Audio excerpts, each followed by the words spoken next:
Hey everyone, Kevin here, and welcome back to my channel. So, when looking for a job, it's only natural to try and do whatever you can to get hired, especially when you're not having much luck. Which is why a few months before I quit teaching in 2022, I signed up for LinkedIn Premium and paid the monthly fee in order to get all the perks that came with it. The ability to see who has been viewing your profile, reach out to people not in your immediate circle with in-mail messages, LinkedIn Learning, and other perks like being able to see what jobs would probably be the best match to apply to based on your profile. But after a few years of paying for it, I realized that it's a bit of a scam dressed in the clothes of something useful. I mean, all of the things you get for it do have a purpose and are useful, sure, but the practical reality is that despite those perks being nice, the question remains, is this really worth the money? And the frank answer is no, not anymore. What you're really paying for is the hope of a job rather than any kind of actual guarantee of one. With how bad the algorithm is just in general these days, and the poor state of the job market to boot, spending that much money is just not feasible for most job seekers anymore. And as someone who was on a half off grandfathered plan, I was paying about $40 a month for a service I wasn't actually getting much out of, nor is anyone really getting that much out of these days. That's more than $500 a year, almost enough for a plane ticket to go on vacation instead. And again, that was half off. Most people who are just subscribing to it now are looking at around $90 a month for that service, which really adds up when you do the math. If we were getting something tangible out of that much money, and it was actually helping our reach to get noticed or giving us first dibs on new job postings, well, that would be one thing. But that's not the case with where the platform has gone lately. All of our LinkedIn feeds have become cluttered with a lot of garbage and stuff we don't really care about, and it's only getting worse by the day. I mean, everyone's engagement and reach is in the toilet. Fake job postings are rampant, and they refuse to do anything about it. And we're often bombarded with scammers trying to sell us resume writing services in our messages rather than recruiters reaching out to us with new opportunities. Again, you're selling the hope of good things happening, but only delivering the reality of frustration, anger, and unemployment. Plus, we shouldn't even have to pay for services that should be given to everyone for free anyway, like knowing who's been viewing your profile. Why do I have to pay for that privilege anyway? It just doesn't make any sense. The only really useful thing you get is access to LinkedIn Learning, where you're able to upskill and see a lot of great courses and articles to grow your abilities. But most of what you get on there can be obtained elsewhere for less money, like on Udemy or Coursera, or even for free on YouTube and other sites. And to be perfectly honest, I only ever opened up LinkedIn Learning like 2 or 3 times since I got premium in early 2022.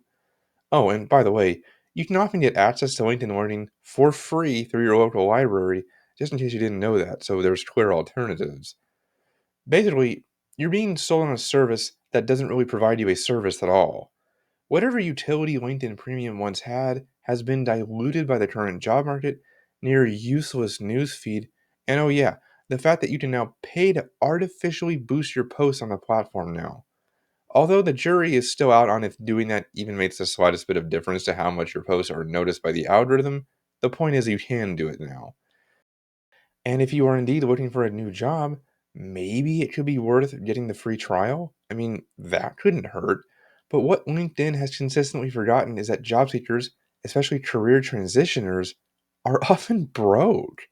They're barely putting food on the table, and paying upwards of an extra $1,000 a year for the full subscription really just isn't all that feasible for them.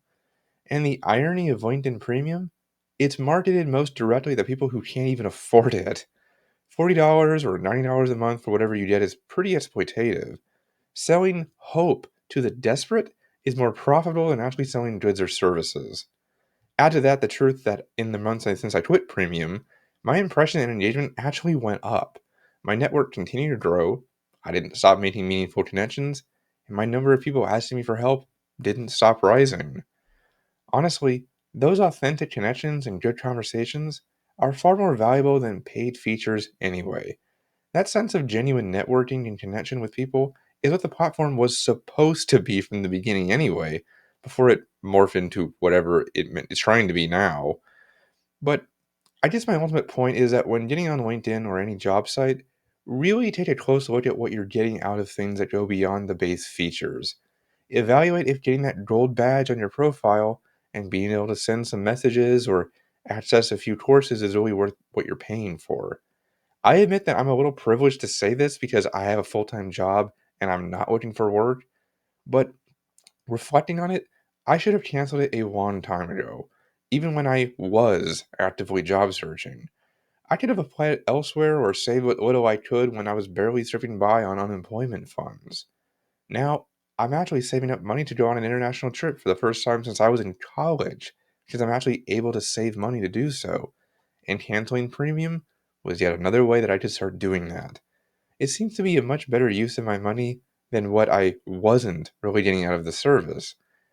I actually got rid of it on my 1 year work anniversary in my current role, and it to me symbolized a fresh start on the platform and a refocus on what not only matters to me on a personal level, but a financial one too. This is why I wanted to just remind you to please be strategic with your money, especially for services like this, which haven't really been providing any strong data showing that they will improve your quality of life as a job seeker. Please keep that in mind.